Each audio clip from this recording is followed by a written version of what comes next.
Ladies and gentlemen, DB&A Television is proud to bring you a Roar Media production, the nation's #1 digital coaches show. If you do not know him, you better Google him. He was a high school Hall of Famer, school record holder, 10-time letter winner. He was just a boy with a ball and a young man with visions of greatness from the land of Hoosiers. When his playing days were over, he wanted to give back to the game that provided him purpose. He had found his passion on the hardwood. 14 years college coaching, multiple regional and conference championships, multiple national rank programs, coached the National Player of the Year. Winning followed him to 15 seasons professional coaching, multiple championships, multiple Coach of the Year honors, near 780 win percentage. He placed over 100 players to their respected national teams that represented their countries at the World Championships and Olympic Games. He has coached current and former NBA stars. His purpose is now to serve, empower, inspire. Here he is, host of the Coach Scott Field Show. Make some noise, show some love. Host Scott Field.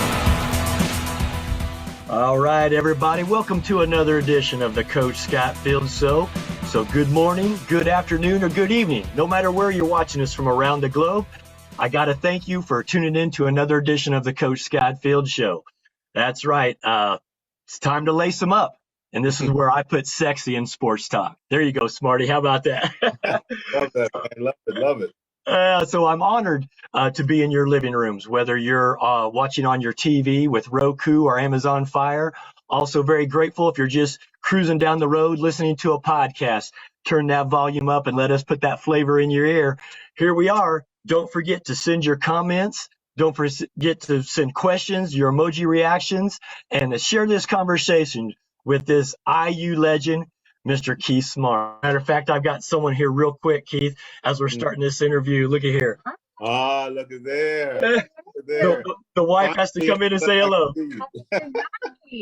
You look great. She's saying you look great. COVID beard going, you know. Yeah, Special appreciate it. How are you? Yeah. She's good. She couldn't hear you there, but she's heading off to head to the salon. But special cameo appearance by my lovely wife, Kim. So Valentine's is still in the air over here.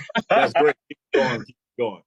Oh, it's awesome. Well, ladies and gentlemen, a lot of you, especially in the Hoosier heart, where it's like 10 degrees below zero and a lot of snow, need no introduction of this gentleman. And I'm honored and thrilled to say that this guy is truly one of my best friends in the coaching industry. And I can't thank him enough for his kindness and his mentoring and just your friendship.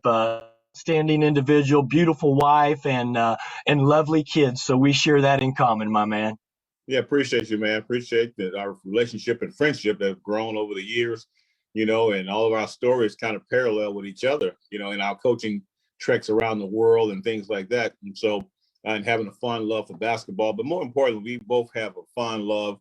I'm sure all your listeners have heard of your relationship building. And so I'm honored to, to find a chance to be on this world famous show. This show.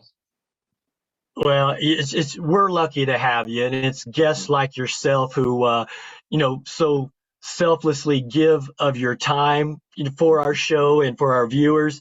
It's just truly a blessing to have you, my friend. I appreciate that, man. I'm looking forward to as we get into conversation. Let's do it. Well, let's dive right in. Okay. Of course, you've had a great career in basketball.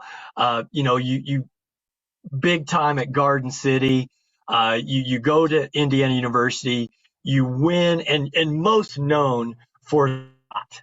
I mean, everybody talks about this shot, but let's pull the curtain back and let's let people get to know who Jonathan Keith Smart is. Well, hey, you say Jonathan, only a few people call me by that name, Jonathan, my wife and my mom when they're mad at me. There you go. Well, see, we both go by our names, so right. There you go. So Coach, let's talk about that. I mean, you come from Louisiana, and I can remember when my wife was trying to learn how to cook gumbo. You were you were teaching us how to do that.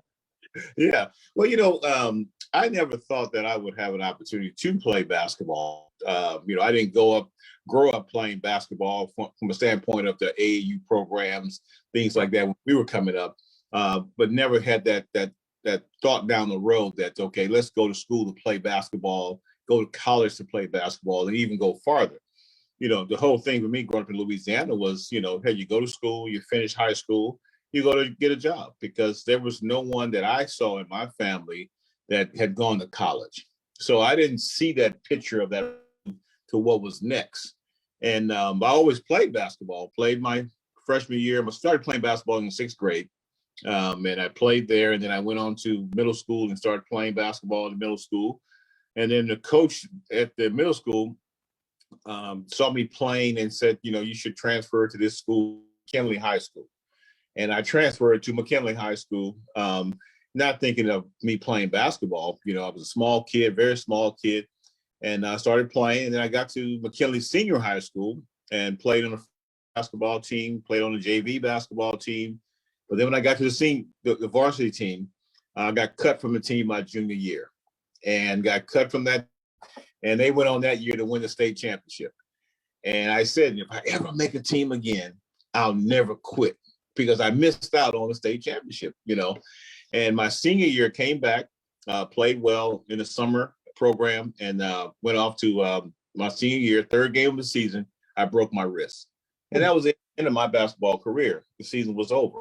And after that, I started, and it'll come back later on in the conversation, but I started working part-time at McDonald's and doing my time in high school, and graduated from high school, got a motorcycle for graduation, fell off the motorcycle and broke my wrist again.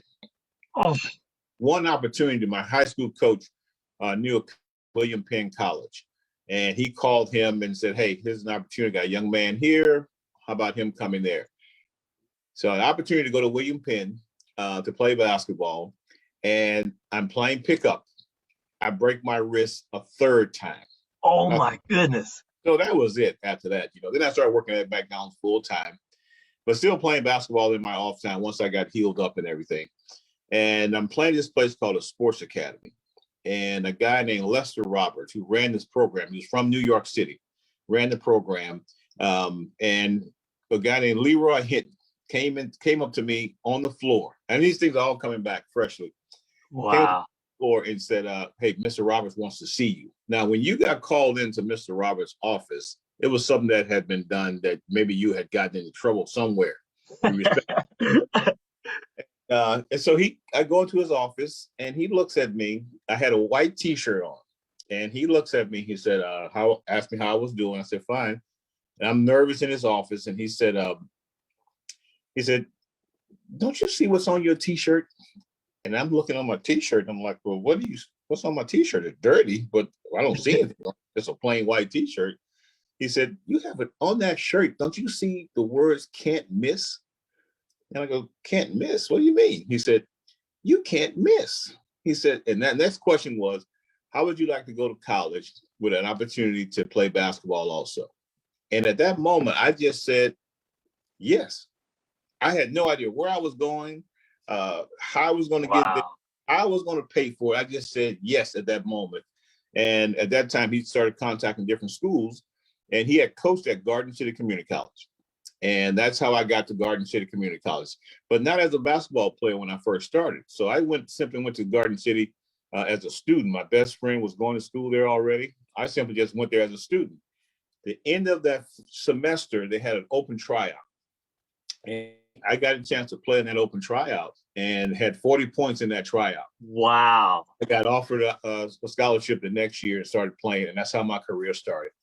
And I take it back to as we moved through the championship, I never forget it, one of the announcers made a statement. We have a lot of McDonald's All-Americans on this floor, but we have one guy that worked at a McDonald's. Hey, you took McDonald's All-American to another level. Yeah, I was a true McDonald's All-American. Oh, I love it. That Jayhawk conference is great basketball out there. Yeah, it really is. And a lot of guys that played in that league obviously went on to Division I schools, big time Division I schools, and it eventually went on to play in the professional ranks. And I was able to be the most valuable player in the Jayhawk Conference, played well out there, and eventually caught the eye of many Division I schools, and Indiana was one of those schools. Right, and we're going to get into that, but just backtracking about that story, and I'm like, okay, gets cut from the high school team, just like another famous 23 that we all know. So, but wow, I didn't realize that you had broke your wrist multiple times and coming back from that. And then there's the lessons in, just perseverance right there of knowing what you wanted to do and, going to set your sights on something and have laser-like focus to attain that goal. Yeah, well, basketball for a lot of us, and as you know, it becomes a little safe haven. Oh, it's our sanctuary. Yeah. It was a way that I was able to get away. It was always near a basketball court by my house, the home that I lived in. So I would just get away and go play. Mom would always say, if you come in the house, you're staying in the house. If you go out, you stay out. And so I would get out and go to the basketball court and play over there. And of course, we had to be home before. They don't have it like now, but before the lights come on, you got to be home. And go over there and play. After school, I would go play and just had a love for the game. But I always thought that you have those 1-on-0 moments to where you are thinking about a shot, a move. Even now as a coach, I would sometimes have players on the court by themselves and just think about the game. Just think about situations. That visualization, that's right. Visualization. And I think a lot of things that I did when I was out there playing by myself, I was creating shots. I was creating the move, dreaming about this particular shot, dreaming about making a shot one day to win a championship. All those little things like that happen out there on the basketball court. And see, I love that because I can remember, of course, I grew up in the state of Indiana where you became a legend. And for me, it was always on a little Nerf hoop on the top of the door, playing in the hallway, and my mom constantly screaming, "This is not a gymnasium." And I'm doing the same thing, 3, 2, 1, and I'm dunking and I'm emulating Dr. J, and I'm, so I mean, it all starts somewhere. And I love that you shared that story. You had great success in the Jayhawk conference, junior college basketball. I mean, is good basketball. It doesn't matter what level you're on. And if you've got talent, you're going to be seen. So I love that, again, you had a dream, aspirations, you wanted to play, you took advantage of the opportunity. And now let's start with Coach Bobby Knight, iconic coach. When was your first interaction during the recruiting process with Coach Bob Knight? Well, being out in Western Kansas and enjoying my time out there, met so many great people, and even people that I am still in contact with right now. Coach Ken Davidson.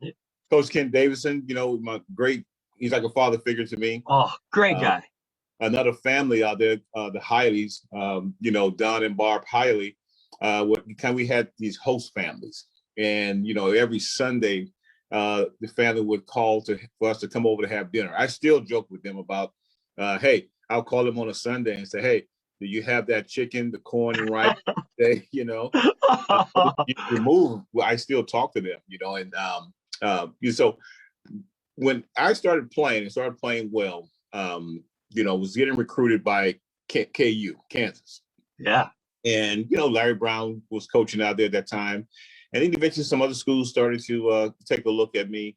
We played against a team called Barton County Community College. Yeah. And they had 2 players on that team that had already committed to going to Indiana. A guy named Todd Jadlow and another guy named Andre Harris. And we played that team that night, unbeknown to me that Indiana was there. It was Joby Wright was there. And I ended up having a phenomenal game, had a really good game, but had no idea that Indiana was there. And so after that, I started receiving some letters from Indiana. Now, I said, there's no way that I would go to Indiana because IU play LSU. And I had saw Coach, obviously, how, he was on the floor and everything. I said, oh, man, that's why I go to Indiana and play that coach, But they started recruiting me. And I tell you, I would get a letter. Every time I got a letter from Indiana, I would toss it in the trash can. I wouldn't even open it. I just, because Indiana. No interest. I didn't know anything about it. So it wasn't this love affair for IU. You know, much like LSU, growing up in Louisiana, LSU was the school you want to go to, you know, but I wasn't recruited by them. Coach Dale Brown. Dale Brown, you know, I wasn't recruited by them. And so LSU going from recruiting a young man like me who didn't play high school basketball, no one knew about it. They weren't going to take a chance on someone like me, especially being a smaller kid before I went off to college. But as I played through that season, I started getting more and more letters from Indiana. And all of a sudden, we had played a game against Hutchinson Community College, which is where the national championship was being played. That's right, Hutch, baby. Hutch, you want to get to Hutch. Yeah. And we were playing against that team. Now, this is my first introduction to Coach Bob Knight. So that game we're playing, it's a big rival game for us, you know, and we're all ready. But all the players decided we want to get these fancy haircuts. You know, we want to get these things for the game tonight. So we go out and get to our little, you know, campus barber, and he cuts different things in our hair. You know, I had parting lines on the side. Of course, hair gone. We had parting lines on the side. I had a little arrow in the back that pointed to my number, which was number 12 in the back, all cut in. You know, there was a little strip mall that was near the campus that would sell these gold on a rope, you know. Oh, yeah. Fake gold on the rope, you know. I bought some of that stuff, man, and I had the rope at that time, Mr. T, you know, the 18 was out. Yeah. So I had my little Mr. T starters kit on, you know. So we come over to the arena, and as I come into the locker room, I can see my coach. At that time, the head coach was Jim Carey. He was the guy, Jim Carey. So he's standing and he's talking to someone, but he's behind the door in a seat that he's sitting in, and I had no idea who he was talking to. So I come in, didn't ever look back over my shoulder to see who he was talking to. I started putting things in my locker and started getting dressed. And all of a sudden he said, "Hey, Keith, say hi to Coach over there." And so I just turned around and looked over, and I saw Coach, and he just said to my coach, Jim Carey, "Is that the way you let your players dress?"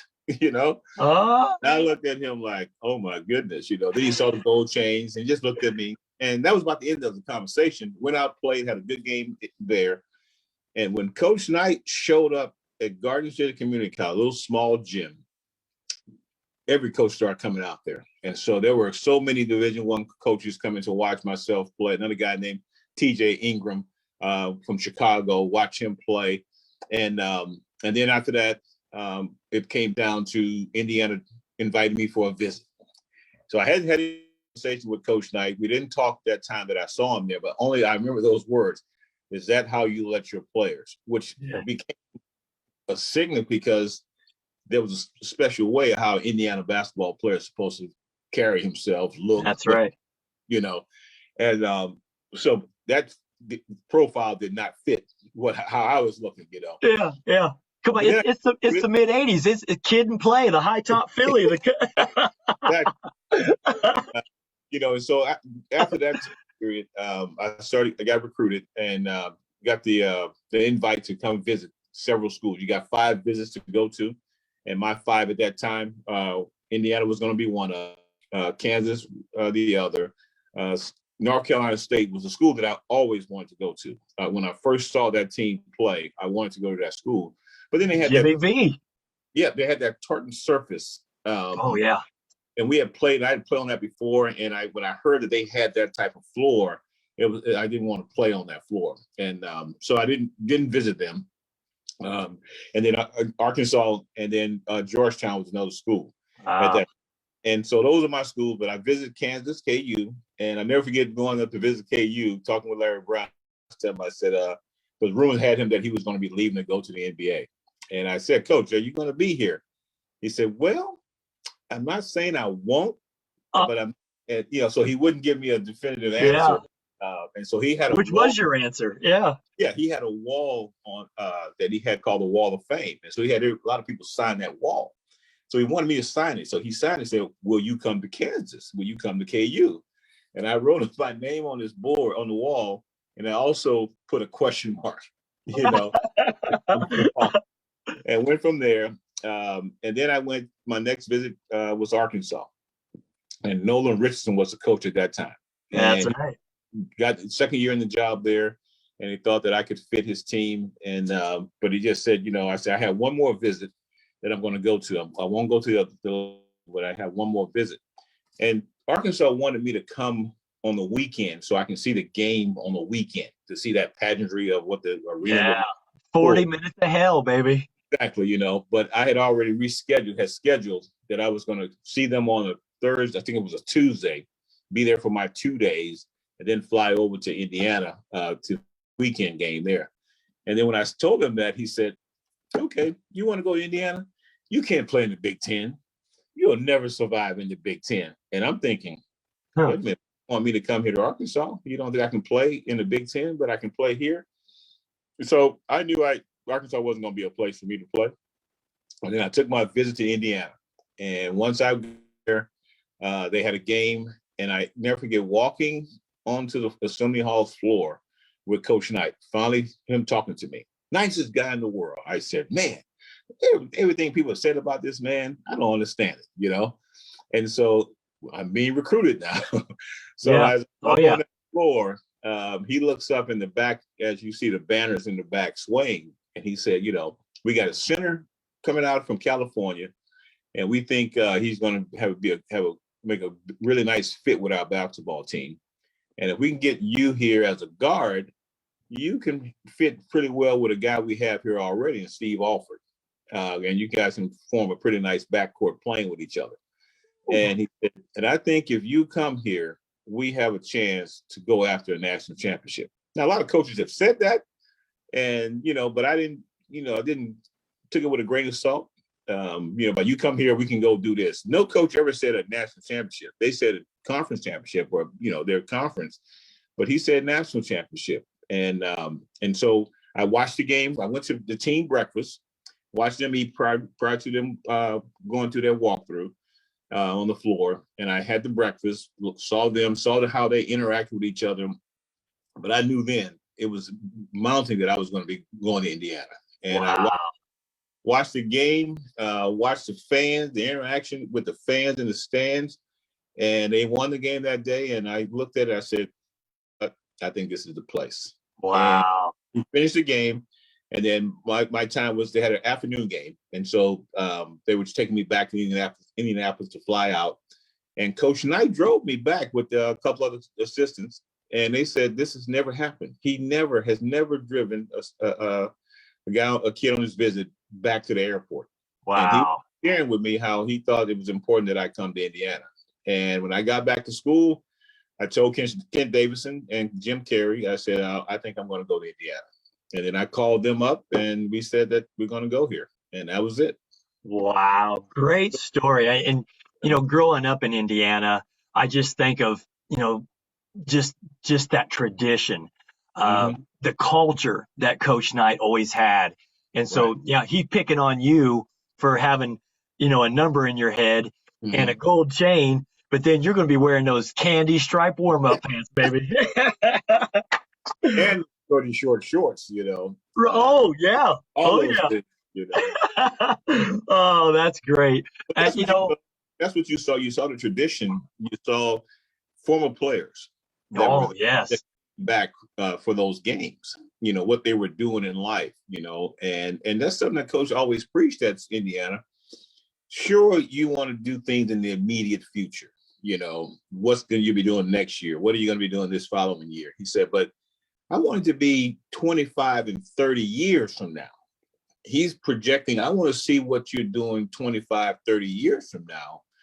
That's the meaning of an Indiana basketball player, because you only have, as you only have a short window to be a player, and then it's over. Then what's next? And that's what he was trying to get across. See, and I love that he was so forward thinking, but yet, so many people have so many different opinions of the legendary Coach Bob Knight. The first thing that comes to mind is his boorish behavior and his attitude and his temperament. But man, I think about how he got the best out of his players and the best out of his teams and demanded the best out of you and challenged your mental toughness. And I love that because I sit there and think of my relationship with Coach Joby Wright and, you know, learning from his background coming from Savannah, Georgia. And then, you know, those assistant coaches that you guys had. Ted Kitchell from my high school played for Coach Knight. And then his, you know, his cousin John played at Purdue and, you know, the rivalries. And I just think about how great of a program and all the things that Coach Knight did for his players that don't get talked enough. And I mean, even like Landon Turner, when he had his car accident, all the things that he did for Landon Turner. And yet you also look too at all the Indiana players that had gone through the program that went on to have amazing careers, either in basketball, NBA, NCAA, or just got great jobs through the alumni program at Indiana. And everybody was always so successful. And those are things, again, that I think need to be talked about and recognized more. And it's just amazing the job that Coach Knight had done with all those players, and just like yourself, Smarty. Yeah, you know, Carol and I were watching. My wife, we were watching this thing on Vince Lombardi this past weekend, and just watching it and seeing how demanding, how tough, how hard he was with his players. But then you started hearing the stories from the players, some of their wives, about what he had done behind the scenes that no one saw. You know, you just saw this hard driving guy. Playing Indiana, very demanding. Okay, very demanding. Going to push you to that ultimate breaking point to see, can you cross over? Okay, or were you going to back up? You know, went too far, yes, on occasions, but for the most part, he was trying to get you to think about life in a different lens. And I never forget, you know, several times he got on me. But, I think it was, I had a class. I had a geology class. And, you know, and people always say, you know, guys in geology classes, it rocks for jocks. You know, they would say that. This class had 400 students in it, you know, so it couldn't be cut up to what people were saying about it, you know.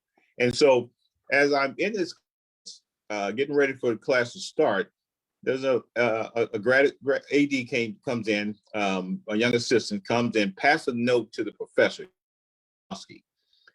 and he looks at the note, reads the note, and he looks at it, and he gets to his platform and he says, "Keith Smart, is Keith here today?"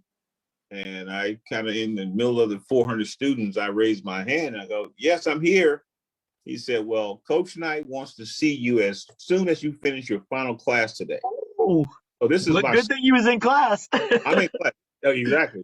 So this is my second class of the day. And so I have 3 more classes to go to. And I'm thinking, I'm trying to figure out, what did I do anything wrong? Did I miss the class? What?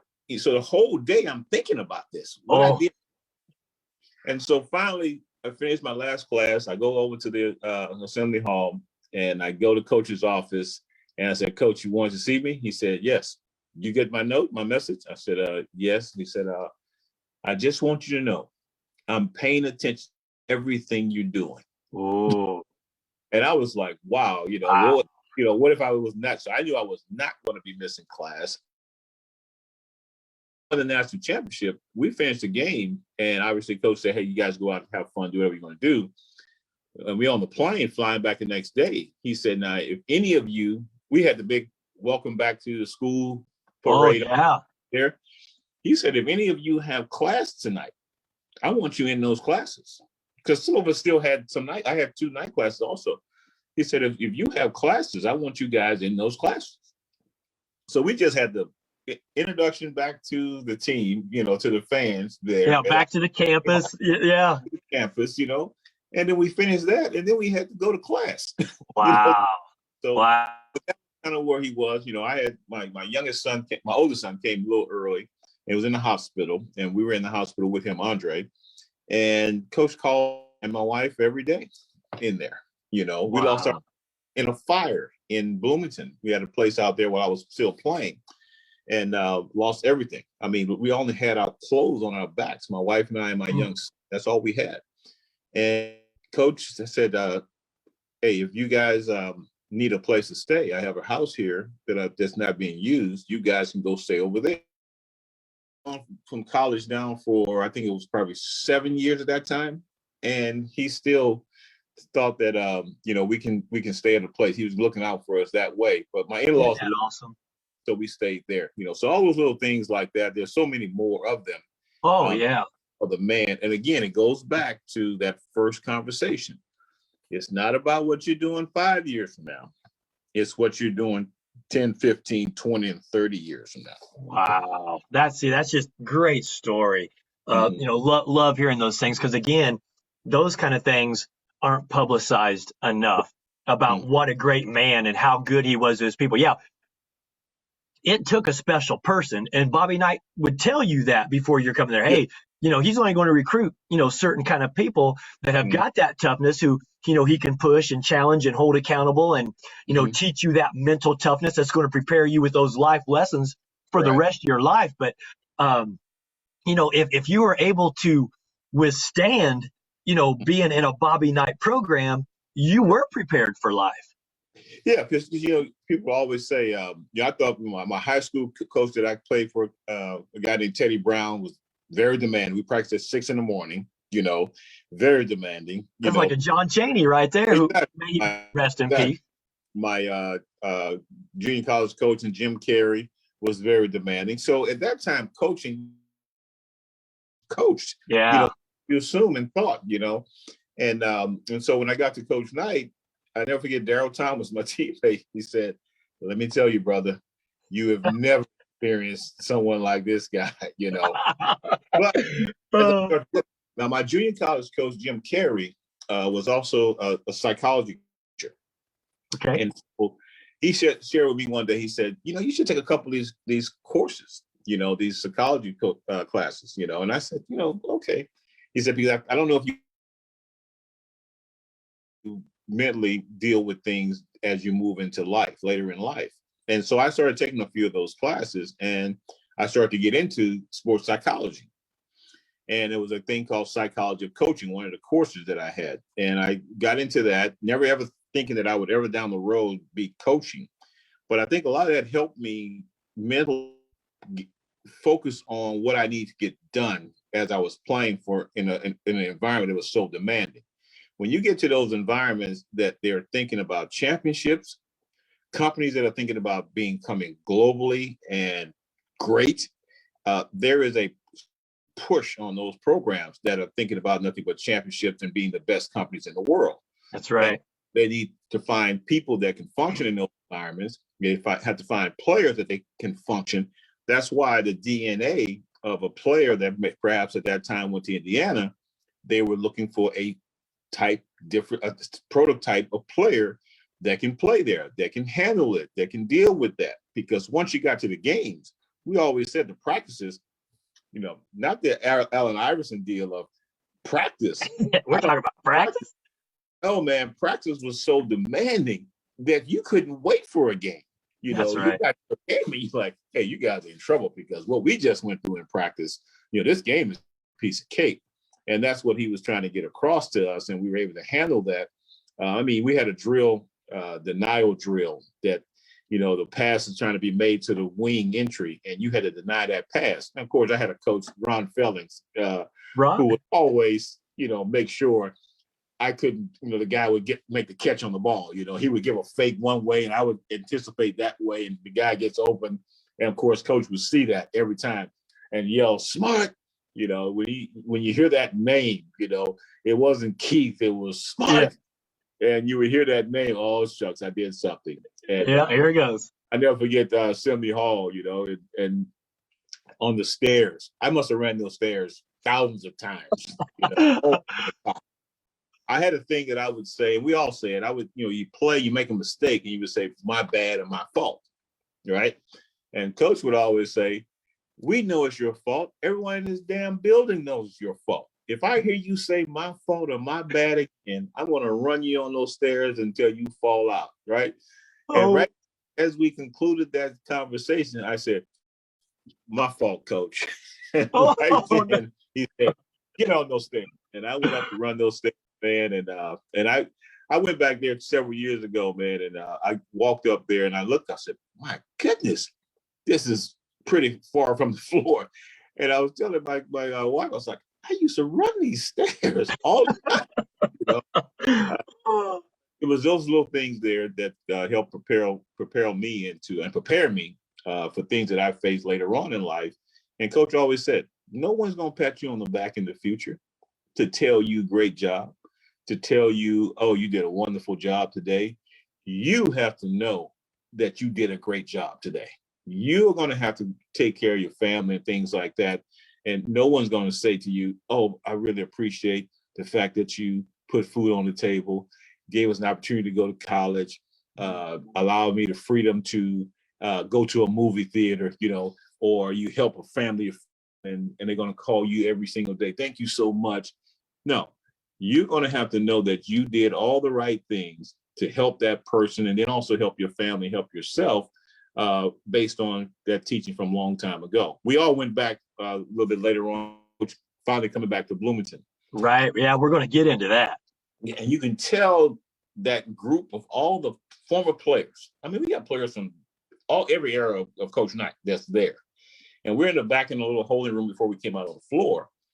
And we're sitting there, and I looked around the room and I said, what did I notice about everyone in the building, in that room that we were waiting? We were all talking to each other. And in one era, we'd be talking to another group, someone who played there in 70, 77, you know, and someone in the 80s, and here's someone in the 90s. And we all have the same conversation. There's a brotherhood. And so I'm looking around the room and I'm noticing no one has facial hair. Oh. And it's like, you know, had a mustache or a beard, things like that, but no one else. I mean, it's only a handful that may have that. And that was something that we never had, facial hair in Indiana. And here we are all these years removed. Here we are still doing the same. Came back clean cut, yeah. Clean cut. And yeah.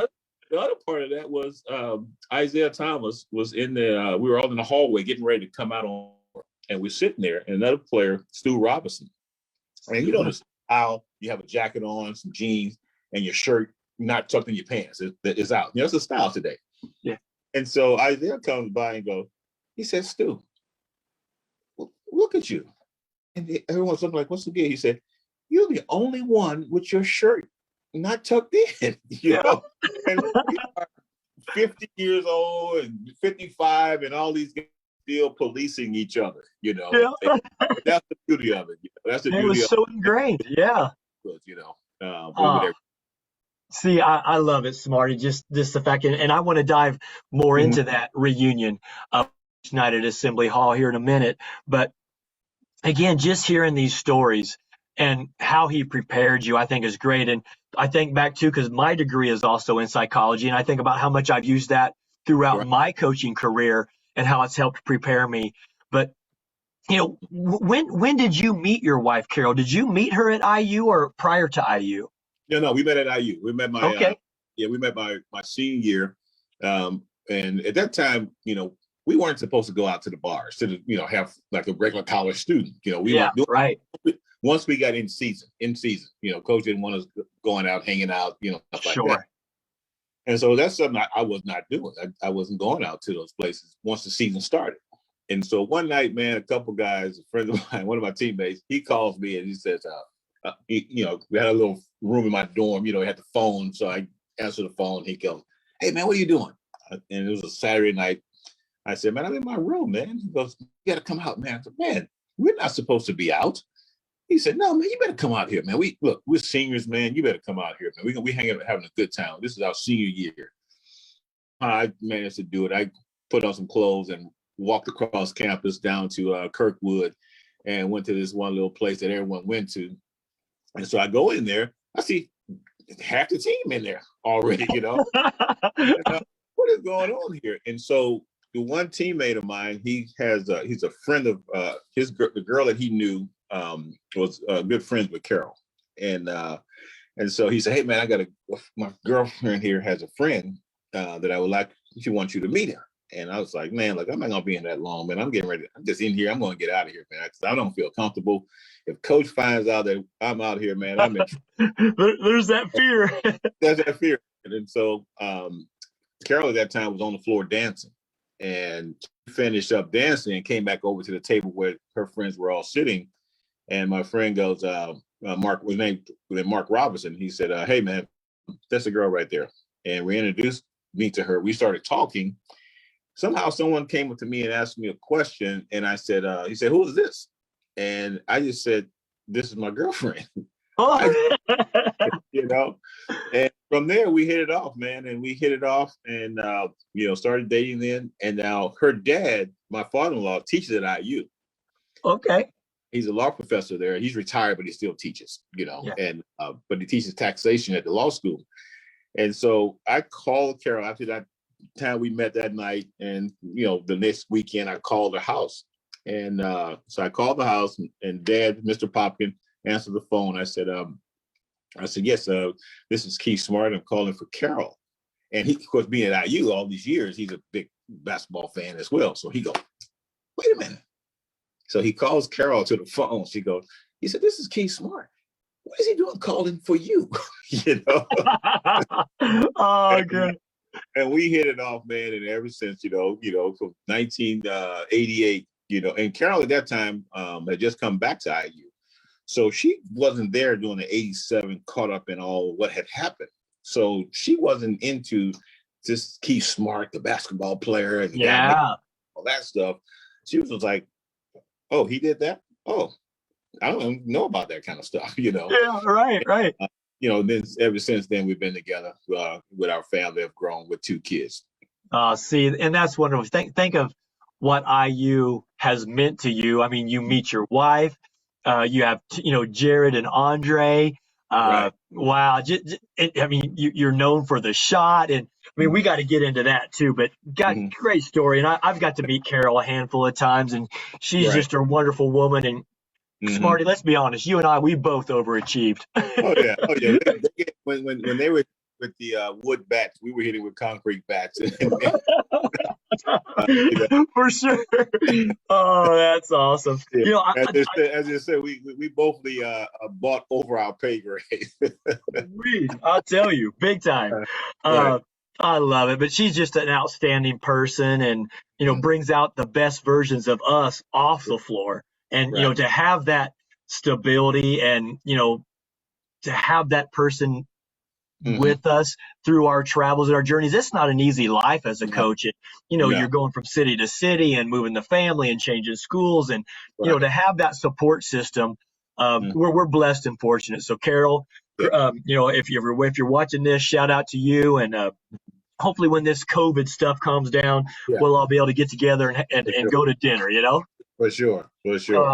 Well, let's go back to that senior year, Smarty, where I think about that team, that roster. You mentioned Steve Alford, who was a high, who played for his dad Sam, and then I think of Dean Garrett, on that team, and I think of Daryl Thomas, and then Oliphant and Cray Smith and Joe Hillman, and matter of fact, Coach Jerry Sloan's son Brian was on that team as well, if I remember. Yeah. Brian was my locker mate. We shared this next to each other.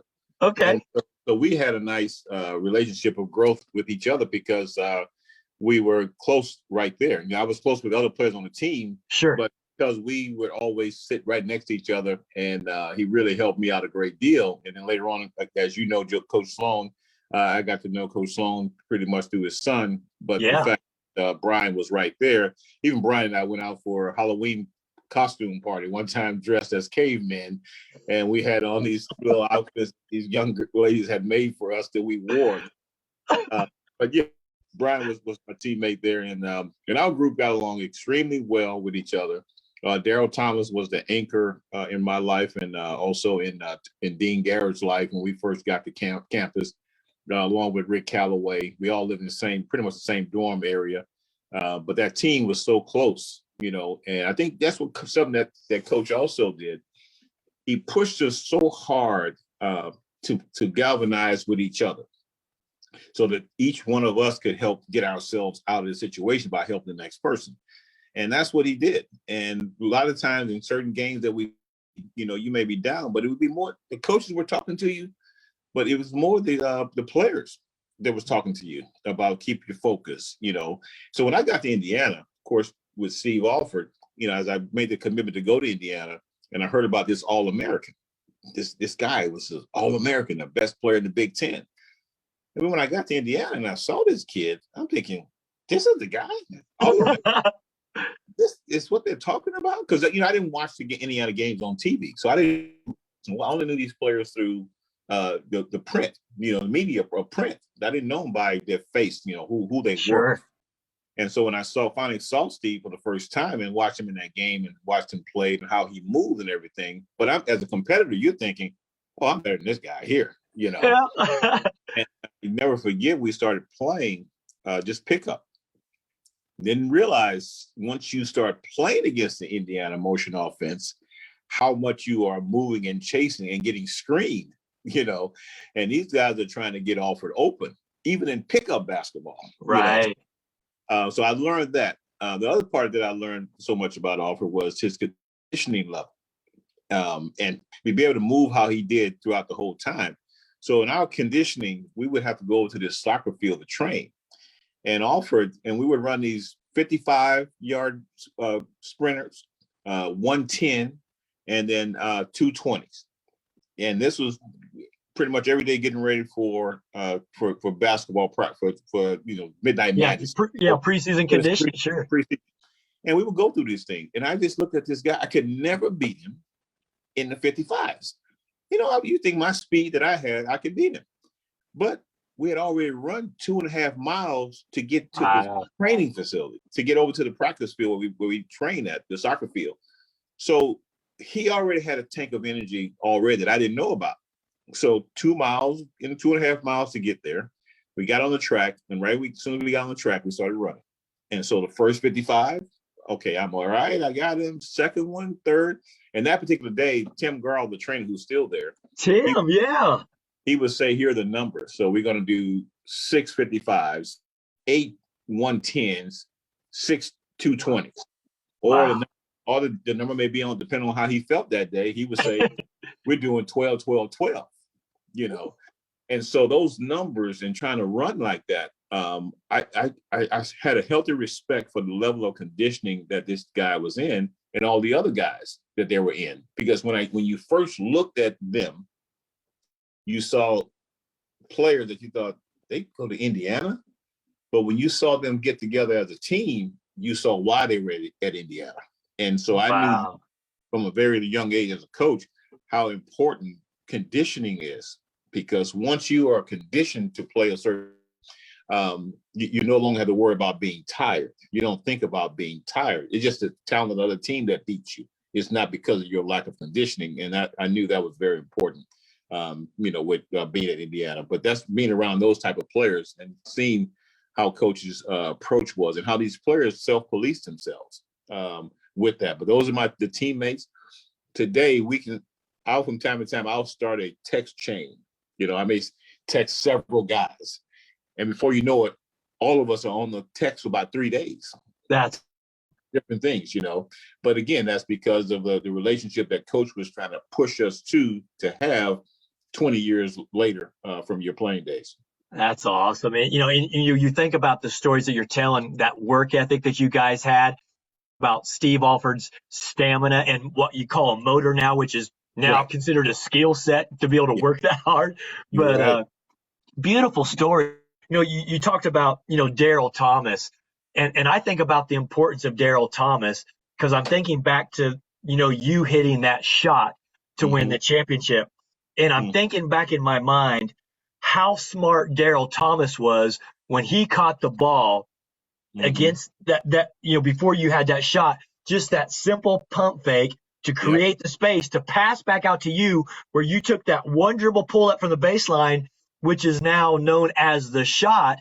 But yet what happened before that shot, Smarty, I think about how smart of you when you fouled Derek Coleman and kind of grabbed him by the arm, spun him around, and he missed it to set up that whole play. So think of all those details and tangibles that went into the shot that is now world famous of you guys knocking off Syracuse and 3 NBA players, Coleman and Cycli. And I mean, that's a great win. And I'm 74-73 after you hit that shot with about 3 seconds left, Right. in New Orleans. Wow.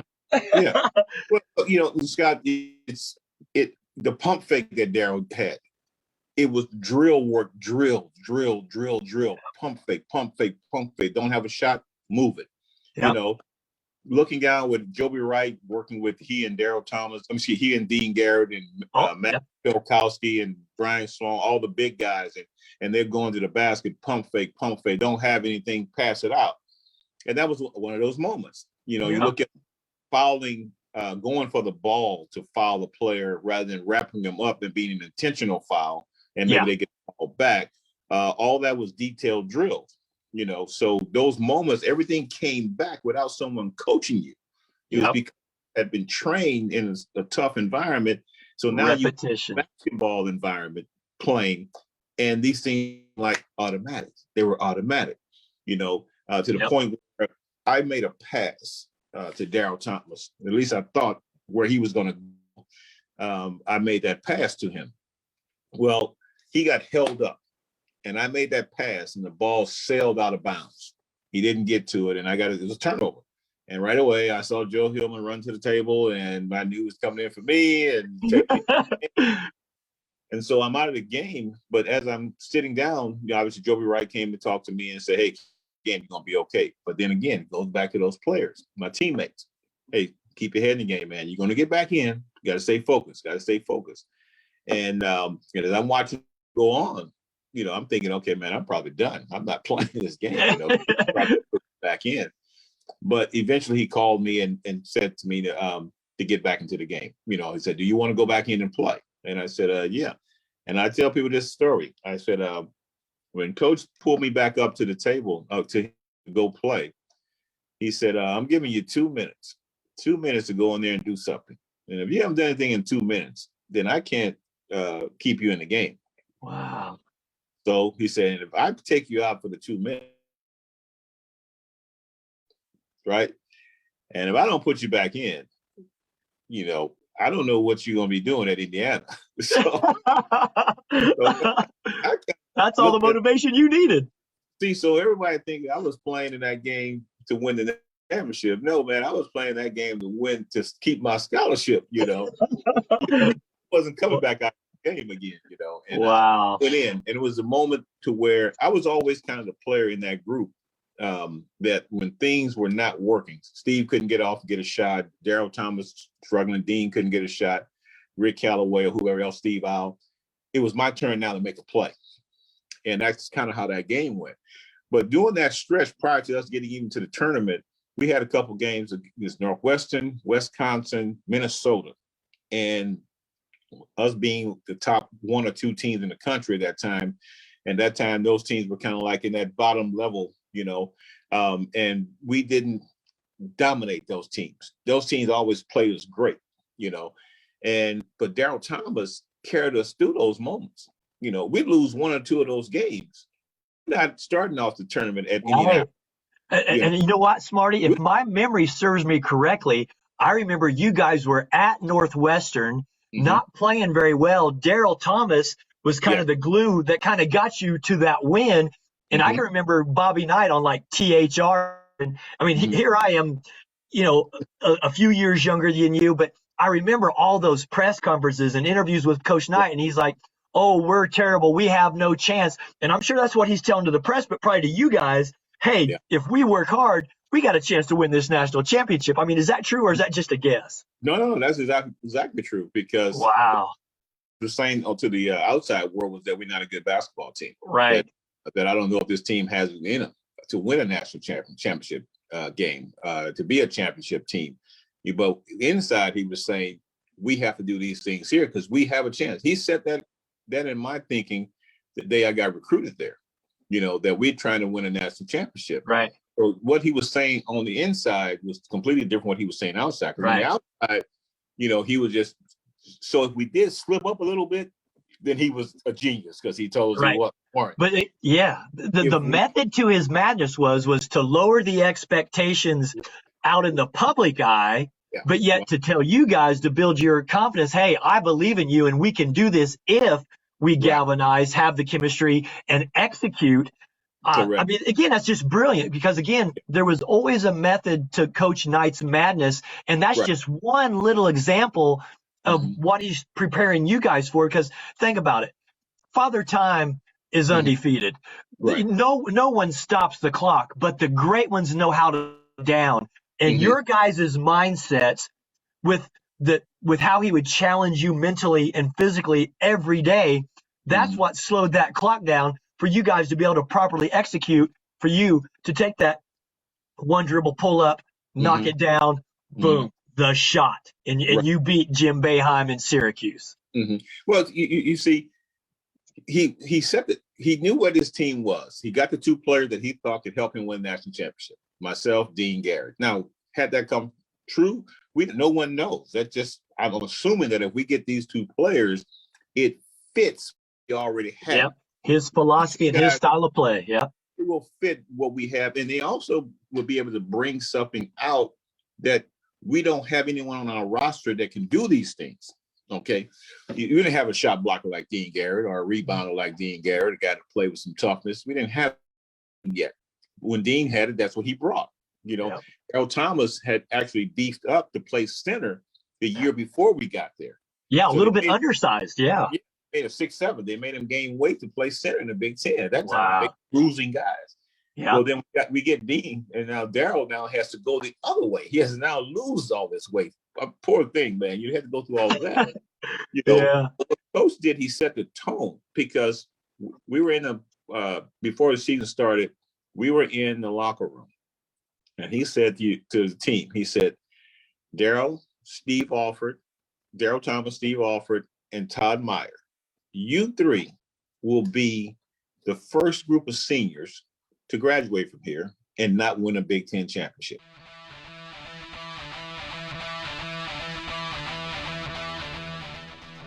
Bring it in. Thank you for watching the Coach Scott Field Show, the nation's #1 digital coaches show. This DBNA television broadcast is a Roar Media production. Don't forget to subscribe to the Coach's YouTube channel. Like and follow him on Facebook, Twitter, and Instagram. Have yourself dressed and ready to go in the locker room for the next exciting show coming soon. Thank you for watching the Coach Scott Field Show, the nation's #1 digital coaches show. This DBNA television broadcast is a Roar Media production.